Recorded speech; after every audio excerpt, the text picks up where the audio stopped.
All right, everybody, welcome back to the channel. This is Rob here at Smirking Gun Reviews, where we still got the problem with the screen. I don't know, it's really fadey, it's really bad. I'm gonna have to check my settings or something.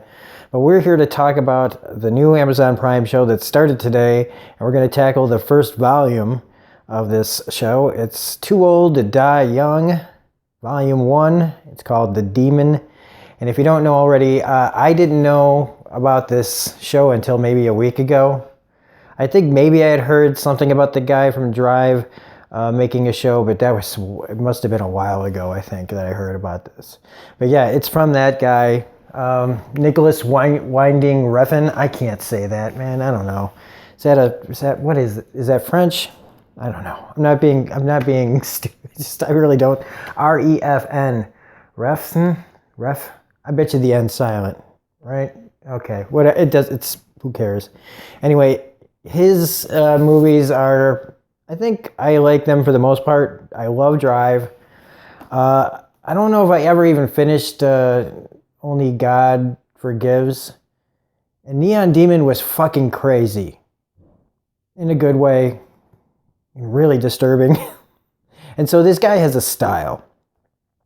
And I think I read one review for it, and the person just like couldn't get through 10 minutes of it. And I'm like, yeah, that's pretty much this guy. Like you'll either be committed, you'll either quit watching it pretty early on, or you'll be in for the long haul. And I know it's probably pretentious to say this, but I don't just watch one of this guy's movies, I experience it. It's because, like, and especially now in this too, like at least in Drive and Only God Forgives to a little bit lesser extent, I had Ryan Gosling do like follow through the world of those movies, and he's just interesting by himself. But in this movie, it takes a minute for it to get going, and then once you realize who you're following around, it makes the movie a little less, I don't know, like I'm not really tethered to anyone, really strongly in this show, and we'll get to that. So full spoilers if you haven't seen this episode. It's very interesting. It is this guy's work, and I happen to love it. I'm sitting there and I'm patient because he's just, I don't know. I don't think every kind of filmmaker can pull off the slow burn and just the long shots of nothing happening, just experiencing maybe what's going on in the character's head, imagining what they're thinking in the scenarios that they're in. But, Miles Teller plays this cop, and his partner, his name is Larry, and right from get-go, as soon as Larry starts talking, I realize that I'm dealing with a real piece of shit. And Teller is pretty much quiet throughout this whole part. And this guy's talking about how he's got this girl on the side who's, messing with his home life, and he's going to probably have to kill her. And then we proceed to an even more uncomfortable scene where they pull over this young girl who at first I thought was maybe the girl from the pictures. But no, it's just another girl that this guy, Larry, is intimidating. And I thought maybe at first this was just, I don't know. I don't know what I was thinking, really. I kept wondering why Miles Teller wasn't doing anything, but it's like they're partners all the way and everything good and bad. So any hope that I had that Miles Teller was a good guy, which is, it doesn't have to be. It doesn't have to be. It's good to see change, but, when you're waiting for some sort of turn or character reveal, yeah, they're both pretty awful. And so he pretty much makes this poor girl think that he, has to, well, she probably would have. He's basically saying, why don't you have sex with me right here, basically, or go back to your place or my place or whatever. Have sex so that I don't give you a ticket. But instead, she pays him off, and they let her go. But there's still this threat there of him knowing where she lives, all this stuff. And so the abuse of power here is criminal. And any kind of like whatever, you know, kind of, if you thought maybe you were going to sympathize with these characters, now you're just like, nope. And so now you have to figure out, how do I watch this show about a couple of scumbags? Because the next scene, and it has to be interesting. So right now, all it is them, you know, being shitty and not very interesting. And then in our very next scene, when Larry goes to step outside to talk to the girl that's he's having this affair with, it gets even worse. And, you know, it's just everything out of this guy's mouth is just toxic. Right up until the point that a man walks out of the darkness and says, "This is for my mother," and blows him away. So I was like pretty much relieved. Like, that's pretty messed up. When one of your two like characters that you've been introduced to for the last 10 minutes, you can't wait for that. When that person dies, you're just like, oh, thank God. Because this person's awful. And unfortunately, Miles Teller, you know, well, I shouldn't say unfortunately, but Miles Teller's character can't shoot the guy, and so he escapes. But he leaves behind the phone. Well, Larry dropped his phone, and it has a picture of his killer on it, which Teller takes. And since there's so many long takes and driving scenes and things like that, the story is really easy to talk about. So, you know, he goes through the cops, you know, thing, and he gives them nothing there, but he takes it to this other guy, this guy that you're assuming that they kind of work for, and because of what happened, why his partner was killed, you're finding out that, you know, the Larry guy was saying that he killed this old lady and he took the fall for it and all that stuff. And so now he's to blame for this. So he has to work for these guys and take out the wrong guy so that people will not be paying attention to what they're really going to do, which is find the guy who did it. And his name is Jesus. And down in Mexico, where he's hiding out now, it looks like they must be criminals too. They're, you know, congratulating him and talking about, you know, how they're going to honor this day that he had vengeance for his, I want to say his aunt. So he's like the nephew of this guy who's got like a cath bag in and everything.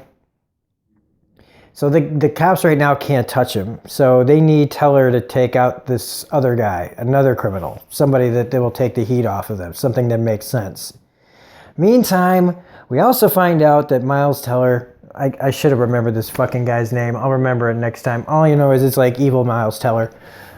Who, by the way, Marvel should still consider him for playing Mr. Fantastic again. I know they probably want to keep as much distance from the Fan Four Stick debacle. And I think maybe Krasinski's up for that anyway, but I think he would have made a good Mr. Fantastic, Reed Richards, if they had a good script.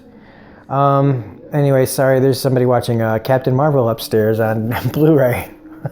So there's a little background noise, I apologize. But we find out that Miles Teller's character is having sex with an underage girl. She's like 17 now, but they were banging when she was 16. And I don't know how old this girl is, but she looks like she's underage. Like, she's got that innocent but been messed around with look, which is just and so she's all in love with him. So both guys have these inappropriate relationships going on. One costs the one his life, and now the other one has to go over to her dad's house to introduce himself, played by William Baldwin, who is got this incredible twitch to him that is like, I've only seen, there's this guy I used to live with. He used to do the same thing, just not with as loud a noise. When he'd like do this kind of like face like thing, it's very distracting. But I like the choice he did here. I don't know if it was in the script that he did it.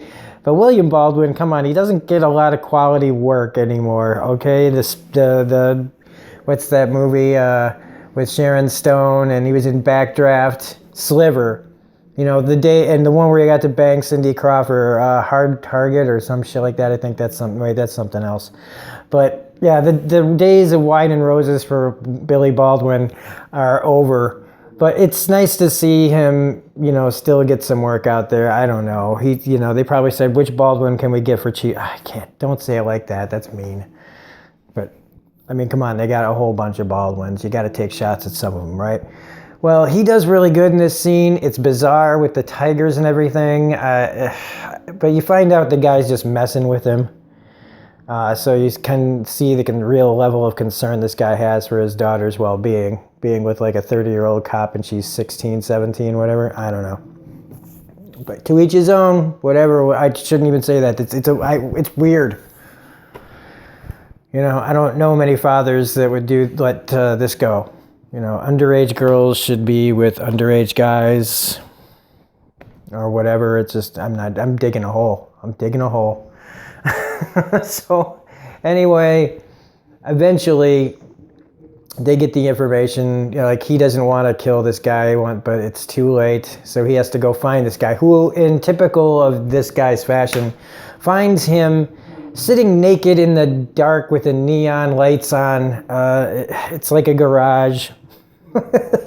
There's a really weird, naked, sloppy fight that ends with that guy getting his face blown off. And so now the guy that they needed to take the fall is gone down, and now the cops are like throwing a kind of a quiet benefit, quiet memorial. It seemed almost like a kind of like a cultish, like, or a Mason type thing, the way that they were just in there all by themselves around a weird table. Maybe that's a cop thing, I don't know, but it was just really strange. But they were all talking about donating, and I don't know. You find out that the girl that was dating Larry, she's trying to blackmail Teller for the money that they have. So apparently there's some secret fund going around. He gives her $1,750. She's just a desperate junkie, you know, who just will sleep with anybody as long as the drugs are there. But what happens to her is the people that he is now working for found out that she sold out him and his partner that she was fucking to the Mexicans for cocaine. And so they beat her up, and they leave it to Teller to seal her fate if he wants. But we never get an answer out of that. All I know is that if he wasn't going to shoot her, they were going to present her to men who really hate women. So, yeah, everybody, this show is not for everyone. It's a rough watch at times, but this guy has never been about easiness and making you comfortable while you're watching it. That's why I feel like it's an experience. So I am interested in going on with this series. They're long episodes, so I will only be doing one of these every once in a while until it's done. But it should take maybe a couple weeks to finish if you're interested in following this. So if you like this review, because overall I liked it. Overall I liked it, but I had to realize it and watch it a certain way. That this is a world just full of scumbags. And I don't really care what happens to any of them. We have not found, there is no heart to this show yet. So this, you know, sometimes that's the way shows are. And I say that I like realism in my stuff, and sometimes I get freaked out by it. But right now, the realism in this hasn't freaked me out, and I think it's pretty damn good. Whether or not it can stick the landing in these long episodes, we're talking about maybe about, what, 8, 9, 10 hours to tell this at least first season or story. I'm assuming it's a one-season story. But anyway, if you liked it, please hit the like button, comment, share, subscribe, all that rigmarole. Otherwise, this is Rob at Smirking Gun Reviews saying we'll be back with another video later. And otherwise, we'll see you next time. Bye.